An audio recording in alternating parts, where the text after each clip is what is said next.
This is the Marathon US Government GG-W-113, a mechanical or manual wind watch that was designed and used typically during the Vietnam War from 1960s to 1970s. Let's quickly talk about the history of the Marathon Watch Company. It is a Canadian watch manufacturer founded in 1939. Before being called Marathon, they were called the Winston Watch, which was founded in 1904, 35 years earlier. And afterwards, it was named the Wine Brothers. It is a family-owned company and it mainly focuses on supplying watches for the military.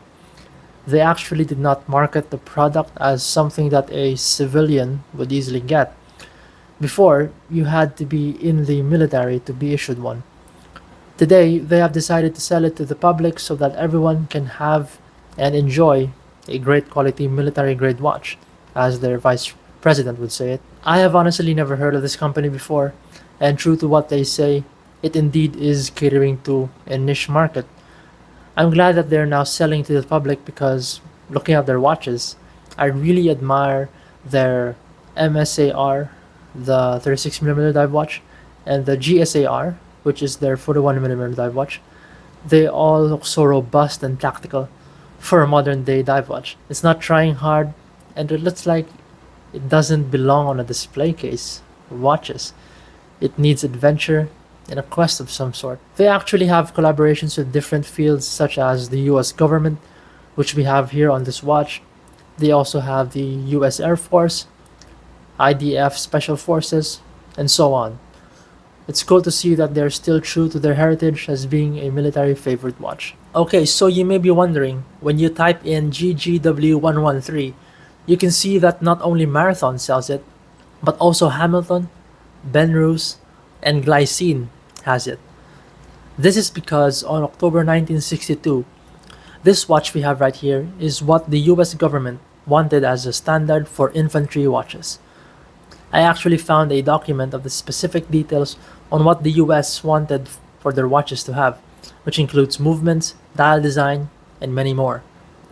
I'll put a link down below if you want to check it out. Hamilton and Benrus are most probably the ones that are heavily used during the Vietnam War because they were manufactured between 1967 throughout 1986. They all had the same case size with 34mm, 17 jewel movement, which is a ETA 2750 movement. It's just that they have a different manufacturer. This Marathon watch we have right here was manufactured a bit later, during 1984 throughout 1986, which makes it on the rarer side since it was only manufactured at such a short period of time, which makes this valuable in today's world. I'll be honest, the price of this on the market is very high. I've seen a lot going for 1,600 US dollars. I'm sure the right person would buy it. This one was given to me by my uncle. He is a collector, so yeah. The Marathon watch, on the other hand, has around a 35mm case size, which is a tad bit bigger compared to the Hamilton and Benrus. It has a 16mm lug width, which is very small. It has a 17 jewel ETA 2801-2 gallet movement, which I have observed to be pretty accurate. Again, the US government had a standard for manufacturers for it to have a daily accuracy rate of 30 seconds a day, and a second setting mechanism, which means you can hack the second hand. If you pull the crown out, you can stop the second hand, which is useful when you need to time something. The first time I saw this watch, I instantly fell in love with field watches. This might be my first one. I have seen quite a few Seikos and Hamiltons that I really like, especially the khaki fields. I think they are fantastic, but this one is just the truest of them all. Luckily, I have an extra strap here that fits this 16mm lug width.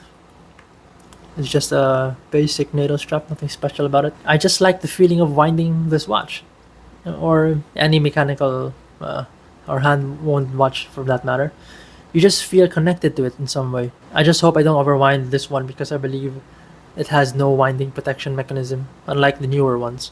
So these have a depth rating of 30 meters, which is decent for its time, and I believe I've not gone anywhere deeper than that, so I find it overkill already. Makes me wonder why I have a 300-meter Seiko. Okay, so when you look at the dial, it has H3 on the left there, and it has a radioactive icon on the 3 o'clock right there.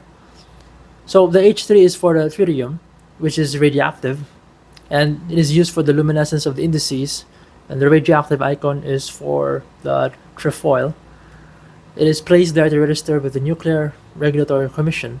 As you can see on this watch, it is basically non-existent at this point. Overall, this watch has a deep history, and I am truly impressed by a 30-year-old watch. This is a small watch that may look funny on my wrist, but I am going to wear it because it gives me a vibe that no other watch in the collection has. The simplicity and the ruggedness of a field watch is so satisfying. Actually, it's much easier to tell the time since the markers are numerals. I would be remiss if I just left it in the collection sitting around doing nothing all day. This is my gateway to field watches, I guess. That's all for today, guys. I hope you liked and enjoyed the video. Don't forget to click the subscribe button and hit like while you're at it. Till next time, I'll see you soon. Stay safe.